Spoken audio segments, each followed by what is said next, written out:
La realidad aumentada es una tecnología que avanza a pasos aparentemente lentos, pero siempre sorprendentes. Su uso en campos como el entretenimiento, la medicina y la educación es una realidad con contribuciones innegables. Sin embargo, la adaptación a las nuevas tecnologías supone retos para los estudiantes, los profesores y los centros educativos. Para hablarnos de los usos y de estos retos de la realidad aumentada en la educación, hemos invitado a Alegría Blázquez. Ella es asesora del Gabinete de Teleeducación de la Universidad Politécnica de Madrid y está especializada en e-learning y tecnologías de la educación. Alegría, muy buenas, gracias por estar con nosotros. Gracias a vosotros por invitarme. Bienvenida, cuéntanos lo primero, ¿en qué se diferencia la realidad aumentada de la realidad virtual? Pues hay unas diferencias muy concretas y normalmente se suele confundir con bastante frecuencia. La realidad aumentada lo que hace es darnos una información adicional de algo que estamos observando. A través de un marcador, de un paisaje, de un objeto, añade capas de información a eso que observamos. Sin embargo, la realidad virtual lo que hace es sustituir a la propia realidad. A través de avatares y objetos en 3D, crea espacios en otro lugar, ajeno a la propia realidad, y lo que hace es sustituirla. O sea que en la realidad virtual estamos inmersos en otro mundo y en la realidad aumentada estamos en nuestro mundo, solo que tenemos una información adicional con objetos que aparecen como si dijéramos mágicamente, ¿no? No hablaremos de eso. Igual que para la realidad virtual, Alegría, necesitamos unas gafas. ¿Qué necesitamos para la realidad aumentada? Pues para la realidad aumentada necesitamos un dispositivo que tenga una cámara integrada, bien sea una tablet, un smartphone o un PC con webcam. Hoy en día también tenemos gafas de realidad aumentada que nos permiten estas opciones, todo aquel dispositivo u objeto que tenga una cámara. También un software determinado y un marcador o activador de esta información que nos va a dar las capas. Ese espacio que podemos observar puede ser bien un objeto, como te comentaba, un código, un marcador, o simplemente un espacio que observamos. O sea que la realidad aumentada está con nosotros más de lo que creemos, porque esos códigos QR, ¿no?, de los restaurantes, por ejemplo, es realidad aumentada. Efectivamente, es un estado muy inicial de esta realidad aumentada, muy básico, pero está en todos los lugares prácticamente que frecuentamos. Es cierto. Vemos, por ejemplo, una fotografía como la que tenemos detrás, ¿no? Vemos un libro y alguien que está consiguiendo que algo salga del libro. Parece casi de ciencia ficción, pero vosotros lo usáis todo el tiempo. Cuéntame qué aplicaciones en la universidad tenéis con la realidad aumentada. Pues el uso educativo es muy amplio y además muy fácil de realizar tanto por los alumnos como por los docentes. Lo único que necesitamos son los elementos que te he comentado con anterioridad y podemos usarlo en laboratorios a los que ponemos a los objetos un marcador y con nuestro móvil, con nuestra tablet podemos enfocar a ese activador de información y nos devuelve una información adicional. Podemos utilizarlo incluso en espacios en trabajos de campo exterior. También en una de nuestras escuelas se ha realizado a través del campus un recorrido en el que podemos obtener información extra de todas las especies que aparecen a lo largo de ese lugar. También en el propio aula podemos crear esa información a través, como me has proyectado en la imagen, de libros aumentados. Podemos ir incluyendo esta información en espacios, simplemente con lugares geolocalizados también se puede añadir esa información. Es muy amplio el uso que podemos darle. ¿Qué os aporta como docentes, Alegría? O sea, ¿qué aprenden los alumnos con esto versus algo más tradicional como puede ser verlo en un libro?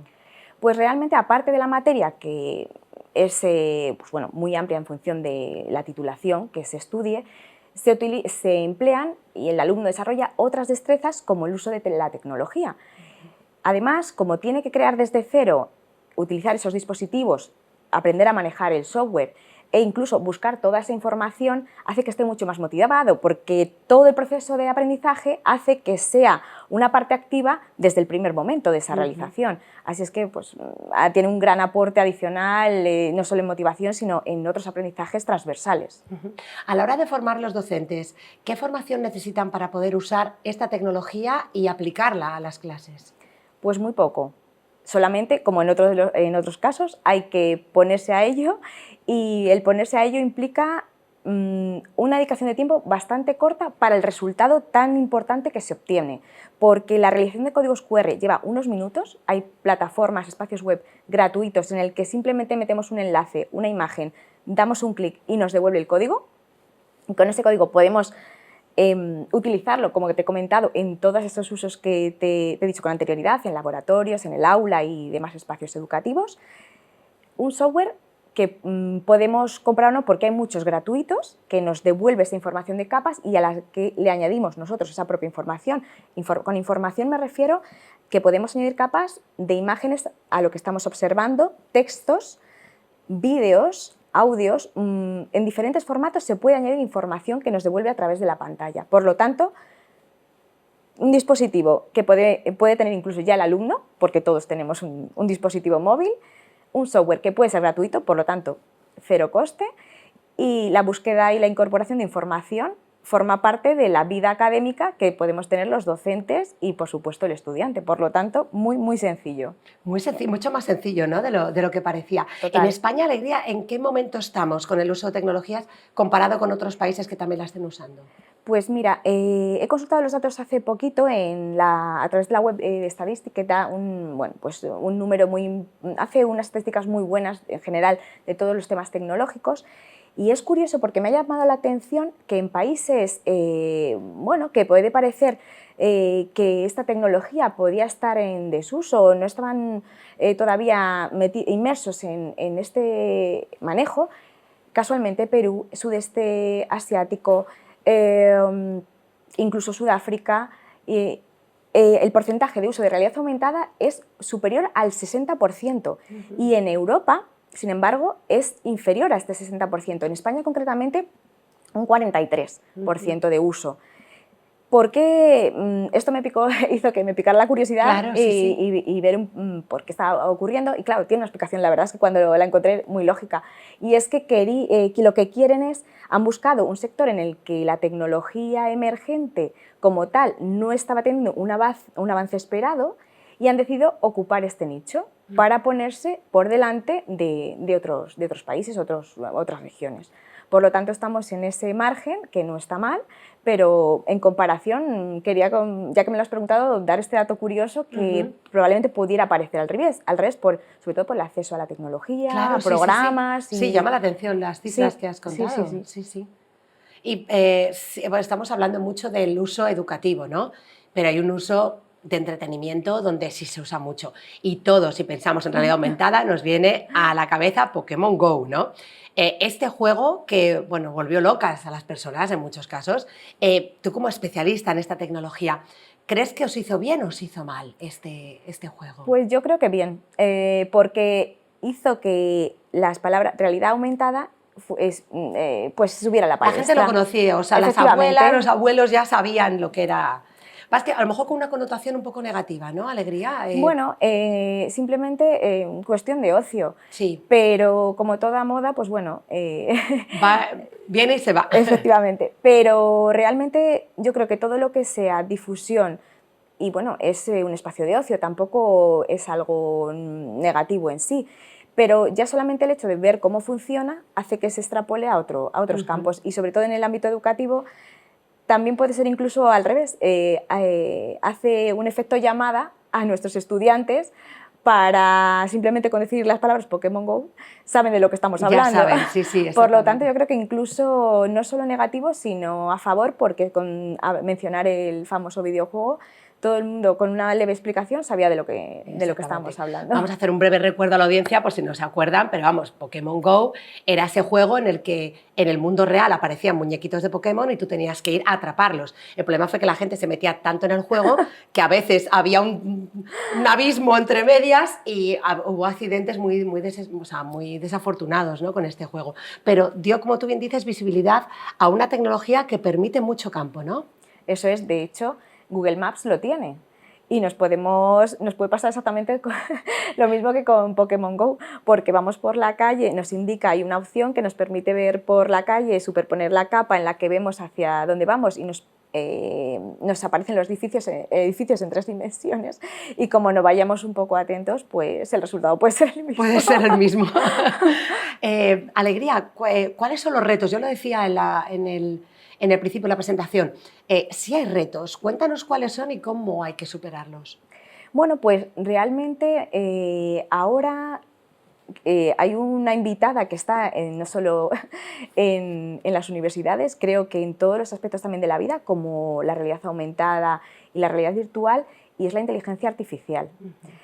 Creo que realmente es aunar o conjugar ambas tecnologías. Puede ser más que un reto, un desafío muy importante, porque la inteligencia artificial acumula una cantidad de datos que eso trasladado a la realidad aumentada y realidad virtual puede tener un gran potencial informativo.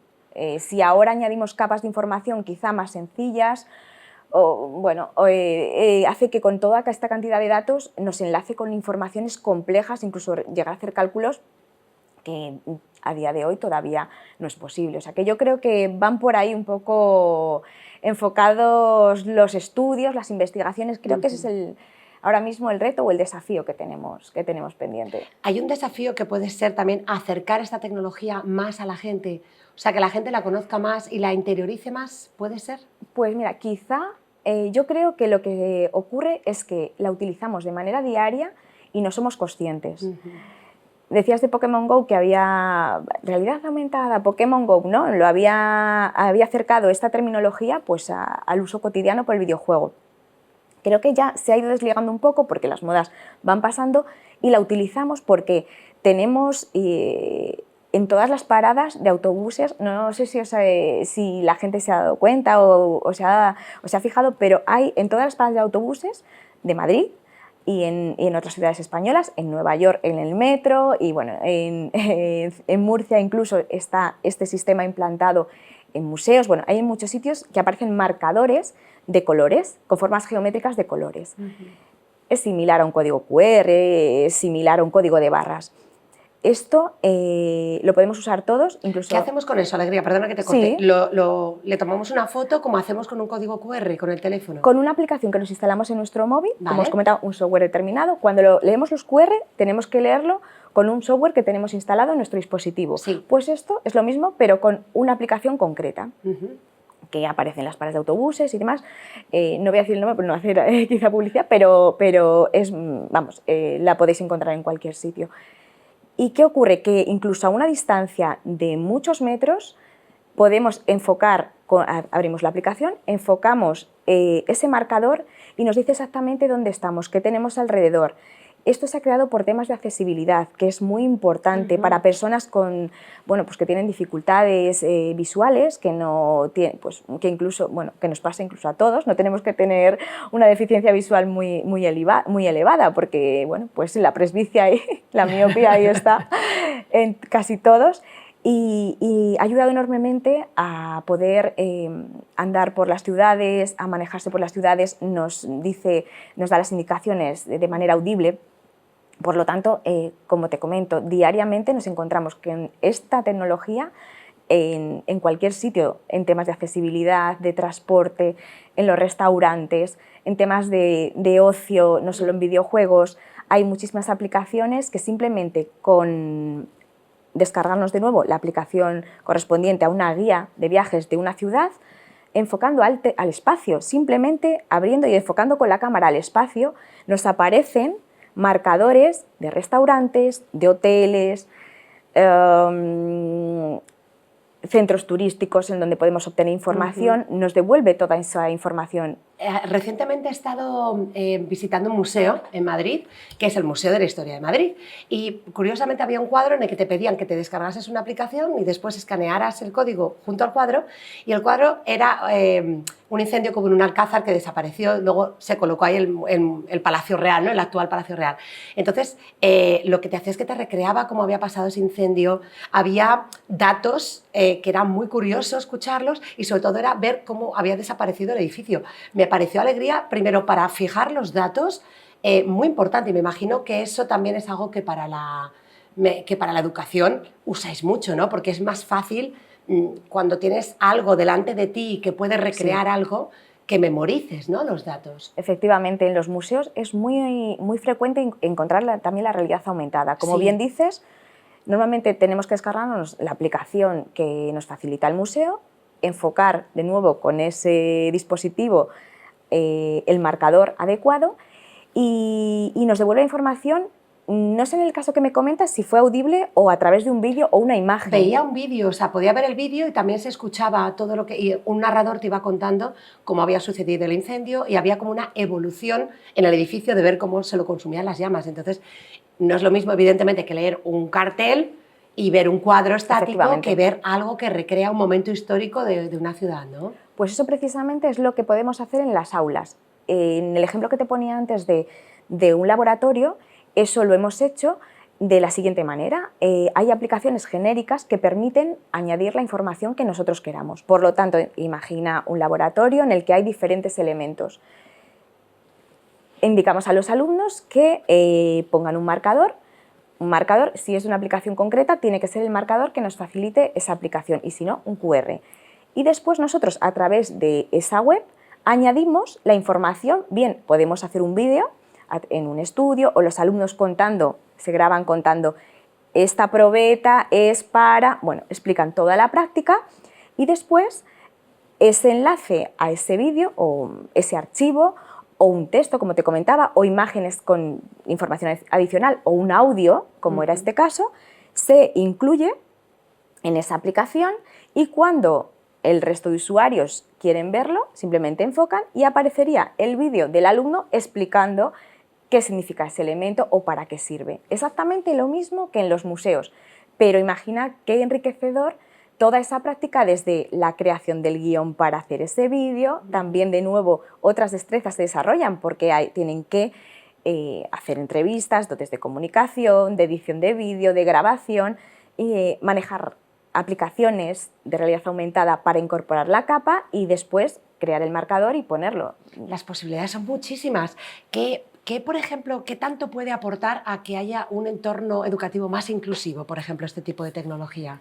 Pues de nuevo, como te comentaba, como se trabajan muchas destrezas, es muy fácil, aparte de trabajar en lo que se llama educación las inteligencias múltiples, también las capacidades diferentes de los alumnos y hacer un aprendizaje también individualizado, acorde a las necesidades que detectemos que tienen cada uno de ellos.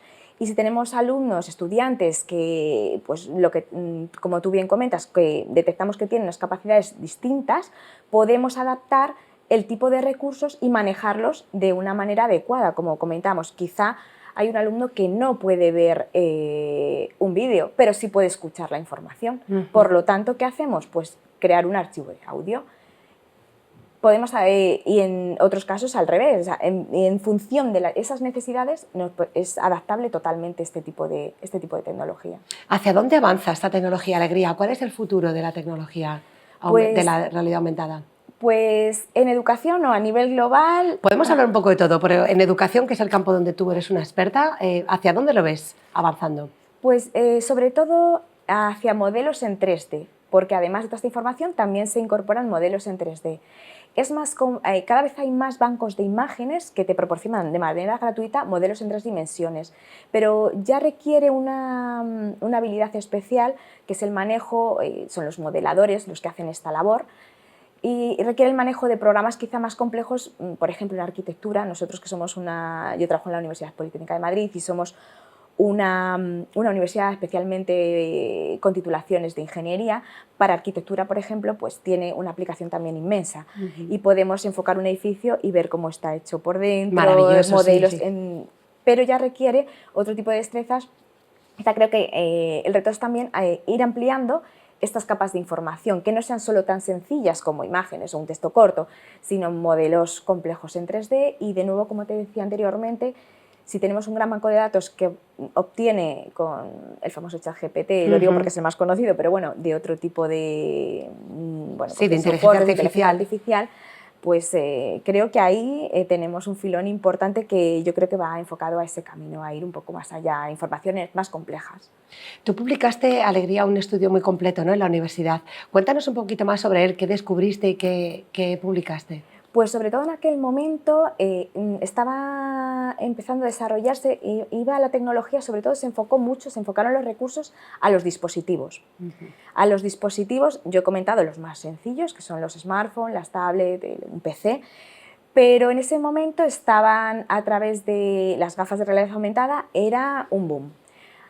Después, unos años más tarde, bueno, pues no tuvo la relevancia o la difusión, la accesibilidad que se creía para todo el mundo, pero ahora hice un amplio recorrido porque, sobre todo esos dispositivos, porque aunque parezca parezca increíble, ahora ya cada vez menos, había muchos dispositivos, los que llamaban los wearables, que eran nos portábamos en nuestro cuerpo. Tecnología lentillas, que podías llevar, sí, exacto, sí, había encima. prototipos de lentillas de realidad aumentada, objetos como joyería, colgantes.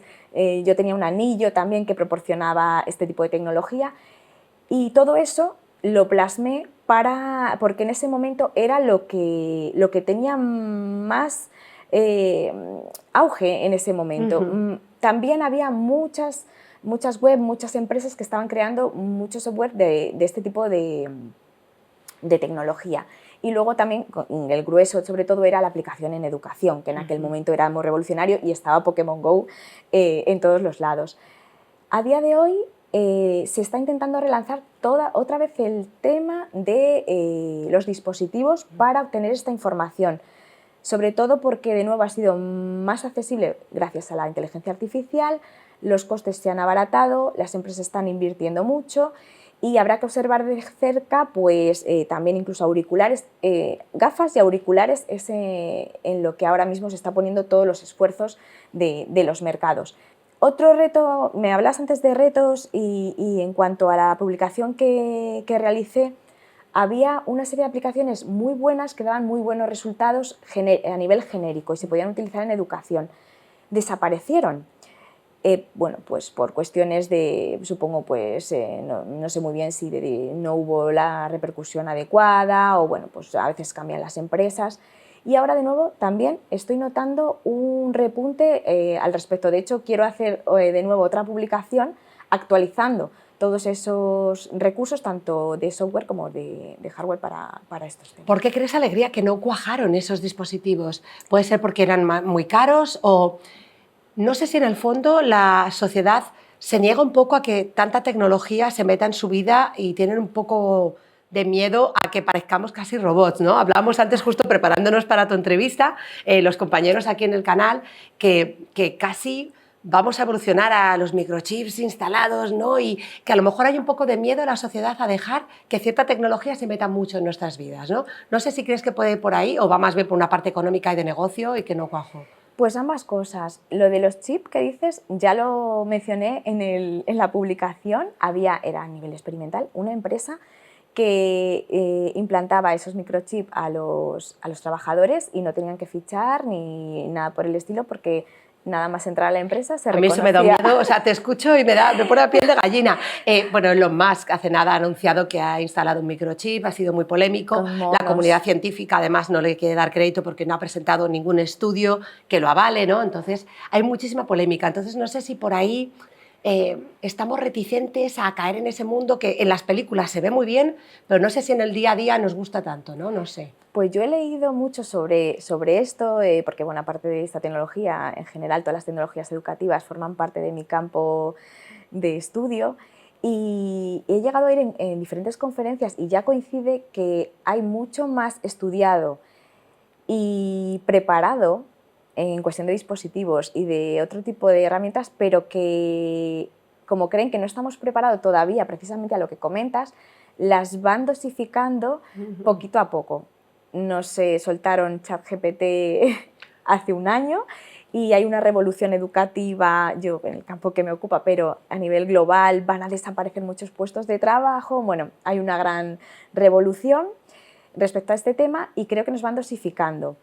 Respecto a la pregunta que me hacías de por qué no tuvo pues esa repercusión que se esperaba, creo que por las dos cosas. Primero, porque era un coste bastante elevado, se adquirió en universidades, nosotros tenemos diferentes dispositivos para probar, pero creo que no se llegó a planificar, eso es una opinión personal, planificar bien respecto al usuario común.